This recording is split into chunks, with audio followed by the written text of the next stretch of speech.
release that he's lost someone and it's scarred him in a way, and it's like Jeff would like to say, everybody loses people, in these kinds of end of the world scenarios. So what's particular about Deacon though is that he was an ex-member of an outlaw motorcycle club, and therefore he has a love of the open road. He has a love of motorcycles. Yeah. There's a sense of brotherhood, and you can see that here in these scenes with him and his best friend Boozer. And so it was that combination that really sort of drew us to this particular character. Right, we're going to continue to learn about him as you're playing the game, correct? About him and his backstory and why he is the way he is. I mean, the bike is very important, right, as well? Yeah, we almost consider the bike to be another character. Yeah. Because you only get one, and you're constantly upgrading it, you're constantly trying to repair it, you need to keep it refueled, and if you lose it, you got to go find it, and you can't whistle for a new one. So you can't whistle, right? Like a horse. Yeah, the refueling mechanic is a huge game design choice. I really, really like that. Can you talk more about how important it's going to be able to find fuel? Sorry. So the refueling mechanic, and actually you have to find gas to keep your bike going. It's a mechanic we haven't really seen done to this extent before. Can you talk more about that and how it changes the gameplay? Well, like in this demo, one of the things that Jeff's taking the run and gun approach. So we like to call it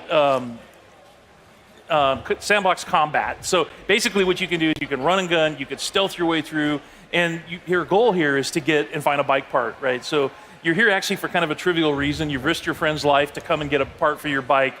And so that shows a little bit about Deacon's character. But then as you watch Jeff play through this wide sequence, he can play it 100 different ways. And if you watch other people play, you'll see that, okay, they didn't take this route. They didn't stop and check the trunk of this police car. And those are kind of like our treasure chests throughout the world. So you're always on the lookout for those, because that's how you're going to find ammo and health kits. And then you're seeing one of our stealth mechanics here. If you're quiet, if you crouch walk and you walk up behind an enemy, then you have the opportunity for a stealth takedown. And what can you tell us about the Freakers? Because they're quite unique. I mean, we've seen, a fair few undead enemies in video games before. What makes the Freakers unique, and what was your decision-making behind making them the way they are? They're alive. They're alive. Yeah, they're not zombies, they're alive. And so that sounds trivial, but it's not, because it basically means we have a full day-night cycle in the game. Right. And they have things that they do. There's an ecosystem, and they have to eat, they have to drink, they have to hibernate. And so you will find them, like in this scenario, you'll see that there's some nests, and Freakers build nests for reasons you discover while you're playing the game. And then you can take those nest zones out in order to free up fast travel routes. So it becomes part of the metagame. But Freakers are evolving. They're living creatures who have been affected by this virus. And there's several different types. And some of our trailers you've seen, we've shown the Screamer, which is a female that can have sort of alarm system that will bring in more Freakers. Right. We have the infected bear, so it infects animals. In our last trailer, we showed mountain lion and the crows. Right, so you have so it's just it's a wide variety of challenges for the player. And like we said, the world comes for you, and that's part of it. Is that these creatures are always after you, and at night they're stronger. Yeah. If it starts raining, they become stronger.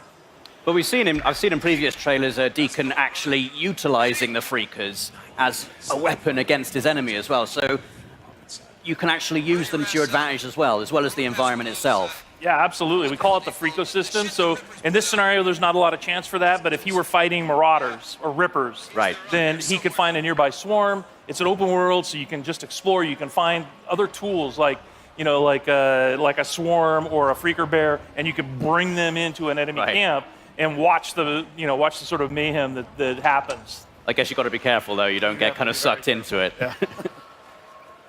I like this gun, you guys. So you have melee combat and you have gun combat. Can you talk about how you designed and balanced for both?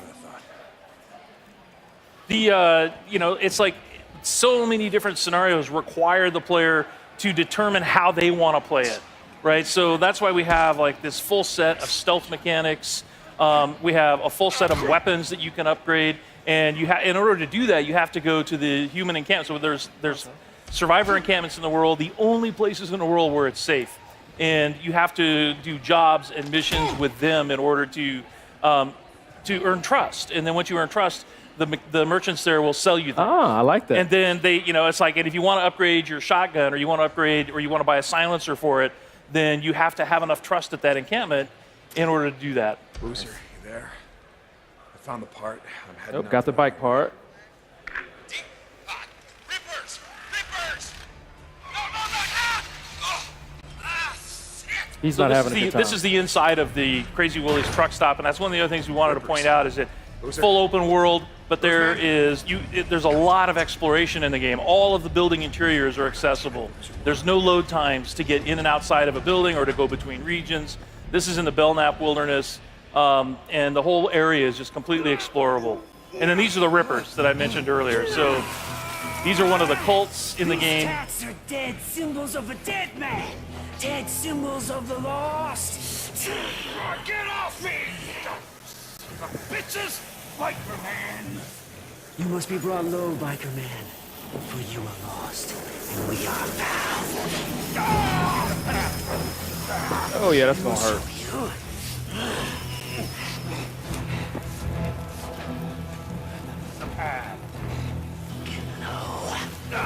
Get low! Low!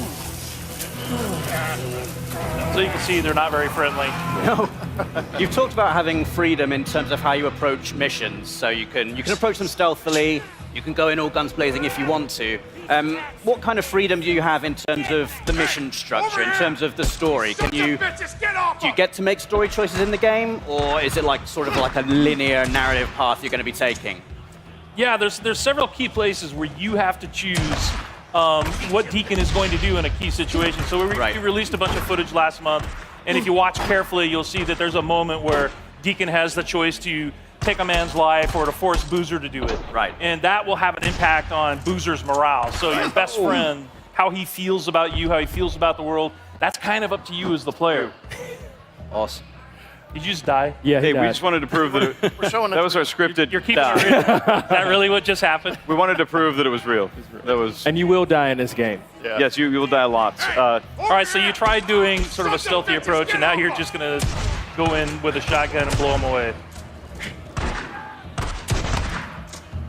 Look at that headshot. Or baseball bat, that works. Yeah. Can you tell us anything about what has happened in the world? You know, why are we in this post-apocalyptic situation? Like, are you able to reveal like kind of what has happened, what has led to this transition? Yeah, it's one of those things that we really want the player to sort of learn as they go. So there are answers, Right. but you have to explore. There's we've introduced this group called NERO, which is our National Emergency Response Organization. They're out in the world. They have these MMUs that you're trying to break into in order to get medical supplies. They're part of the story. And obviously Deacon has lost somebody. We saw that in a trailer. That's part of the story. And as far as like the pandemic and the hordes that you run into constantly, these all sort of weave together to sort of explain how we got to this place in this world. Cool. And we're really excited to have players get into the world and just sort of explore and let us know what they think. I mean, it's looking fantastic. I can't wait to just get around on the bike. The bike looks like really, really cool. Like, how far can you upgrade the bike? How far does it go? Like, I couldn't hear. Sorry. How far can you upgrade the bike? How many parts do you think there are? Oh, there's at least 20 categories of things you can upgrade. Right. They're all functional, plus all kinds of ways to tweak it visually. From a paint job to a custom skin theme, and all kinds of just visual, actual hardware upgrades. But a ton. You can really make it your own. awesome. Well, John, Jeff, Chris, thank you so much for your time.